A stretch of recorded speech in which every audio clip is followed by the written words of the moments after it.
Alright, so welcome back into another Dragon Ball Super card game video. So sorry if there's no video of my face here. I don't know who prefers that, but I kind of broke the cable, so I have to order a new one. I'm an idiot. Oh well, but the next few videos won't have my face. If anything, they'll be back pretty soon here. But as we can see here, we do have a new ban list, kind of. And honestly, I think like Bandai is pretty much pranking us, or quote unquote did it on accident. So if you weren't here yesterday or last night, if you weren't paying attention, I'll put a screenshot of what their post looked like last night around 3 a.m. Eastern time, just like they were saying here. And the outcry and the backlash of basically what happened, of basically just having, well, just to summarize, we have Scrambling Attack Goten, the 2-drop now, off the ban list. I've talked about this before, about how it's very possible that ban lists, and as well as rated lists, limit lists, whatever it may be, can be edited and be removed. I talked about this a very long time ago, a while back, I think when I did the Law and Order ban lists back in the day, but I did talk about it, how, you know, they could just take it off. And honestly, for like market wise and as well as secondary market wise, this is going to kind of change things. People might buy out other future cards, and as well as you know, limited cards. So just to keep that in mind. So obviously this is going to set a precedent and just a standard of, like, you know, this is a very possible thing. Just because something is banned or limited or errated doesn't mean it can't be changed in the future. And Scrambling Attack Goten is definitely something that's, you know, proof of that. The other thing is that they updated the ape, the Unison ape, the blue Unison ape, the TP one, to say that you have to pay 4 energy to draw 2 cards, which is just still stupid to me, but oh well. And that was it. And because of that, there was a lot of backlash, a lot of comments, a lot of different things that came out of it. I'm very curious to see or hear what you guys think of that and how they handle this in general. And and to all our players, I can see, as you can see from this post right here, it says an incorrect version of the upcoming ban limited and errata list was uploaded to the site around 3 a.m. Eastern time. Please disregard this list as we wait until next week to have the correct version. We are working to take down this list as soon as possible. We apologize for the inconvenience. So the issue with this is that there's a number of ways that you could have gone to do this, right?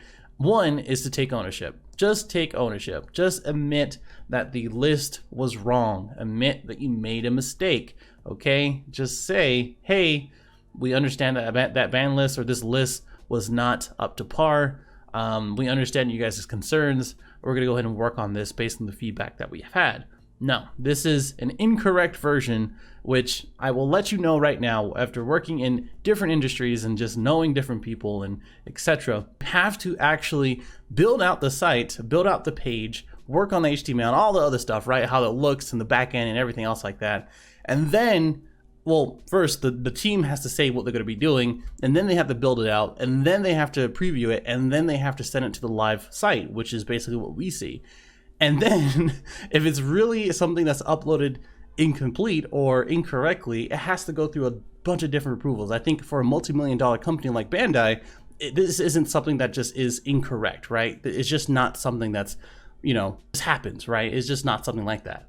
Now, the other part of it is, you know, maybe it is an incorrect version, right? Maybe it was something that was incorrect. And now what we have is the newest correct option, or the newest correct list, which we're looking at right now. Stuff that I was talking about before. Goten was out of the ban list, and Goku, the great ape here, basically is errataing into paying 4 2-card list, 2 blue to draw 2 cards, and then shuffle 1 mono blue card in order to draw 2 cards after paying 4 markers, right? Now, the last thing is going to be Bibbidi, which, again, everybody, which is part of the backlash, everybody thought that Bibbidi was going to get hit. Everybody thought it was going to get banned or errated, right? There's no, I don't think, a small percentage, I would say, of the community didn't think there was no issue with Bibbidi. I'm pretty sure that if Bibbidi was going to get hit.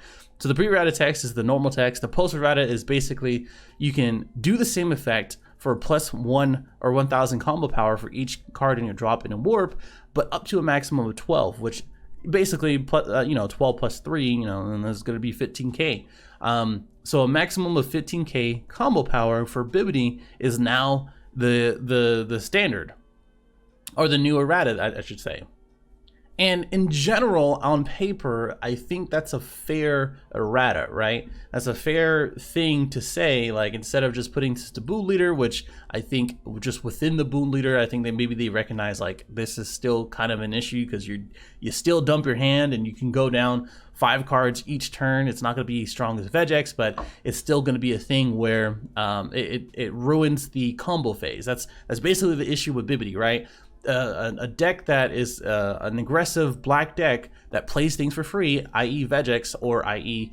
Boom, can take you down to 5 to 4 life or 5 to 3 life in the first couple turns, and then afterwards they can either defend or basically turn any of their attackers into something that is going to lose them or make your opponent lose the game via Bibbidi, because Bibbidi is already backed by Vegex's, if we're taking that as an example, ability to get so many cards into the drop and so many things into the warp. And I think they recognize that. And I think that's the thing where they're like, we're just gonna have to nerf it just a little bit just so we can make it on par with everything else. And when I say on par, you have to think about, like, if you have a normal super combo, let's say the new draw two combos, on average you're going to be bottom decking a card, which you're going to be losing a card, whether it would be an extra card, you get to choose that one, right? But on average, after you draw to 2 cards, you're going to most likely draw into something that you can combo with.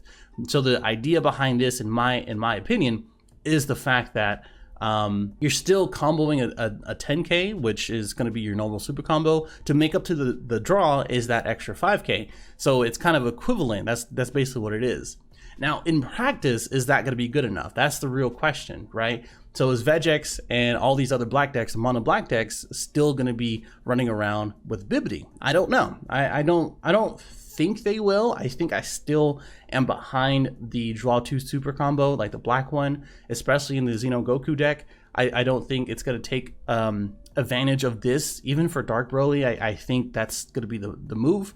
I think for Vegex, he can probably still do it, because when you really think about it, by turn 2 or 3, this is still going to be live for a 15k combo. And if you're really trying to take game, 15k combo is still at max 3 cards for the opponent to combo out of, or super combo and 2 other cards. So, I mean, I think it's still a good card. I think this is, again, a fair, balanced way of errataing it. I think maybe, you know, to the boot leader is still my vote for that. But I think Bandai in this part is fine. Now for Goten, I don't think he's going to be too much of an issue for those who didn't play in this format during Storm. I think set 3 to 5. Or maybe set 4 to 5 or 4 to 6, one of those. I think the thing about this is that a lot of good leaders awaken early to be 15k. So the person who's going to be playing this card, yes, we'll see the top 3, and yes, we'll have basically a free attacker. But now we live in a world of counterplays. We live in a world that KOs a lot of different things for cheap, right?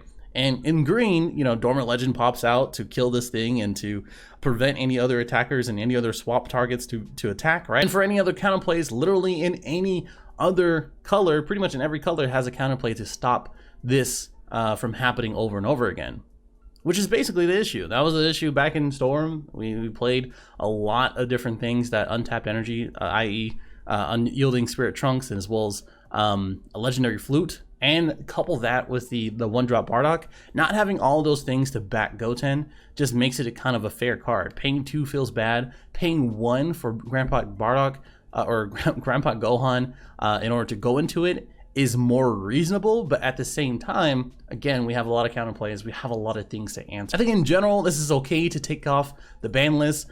In my wholehearted opinion, I'm still #free sell. I think he should still come off the ban list. Yes, it is kind of a repressive card, but again, with all the counterplays of all the answers that it still has, there's so many things that stop sell, and we draw so many cards in the game right now. And I think if that's going to be the thing that green leaders and as well as just Android leaders in general are going to be playing, I think that's going to be kind of obvious. When they have 3 energy, 4 energy, etc. And by that time they have that 4 energy or a lot of energy to work with, the game is usually ended on a higher level, like a top tier level. Anyway, those are kind of my thoughts of this whole thing. I feel like we were kind of bamboozled. I think Bandai should have just taken ownership for this. As far as all the other stuff for the ban list, I think, you know, Booney is still okay card. I talked about it in an entire whole video. Koitsukai is kind of like, you know, I'm in between Koitsukai. It's uninteractable, but it hits certain things that we kind of need to answer in the game, and Black doesn't really have that in a lot of different ways too. And really any deck can play it. So I think Koitsukai is like just playing devil's advocate. I think it's definitely necessary. As hell, Xeno, I already told you it's not really needed to be banned. Like, I think that's appropriate. I can't really think about anything else that needs to be on the ban list. So let me know what you think in the comments below.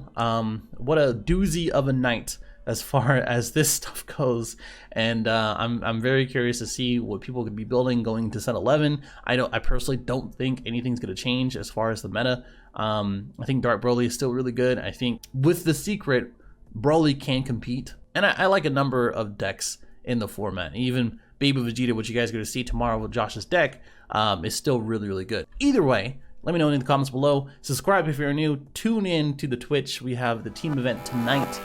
I'll see you guys there.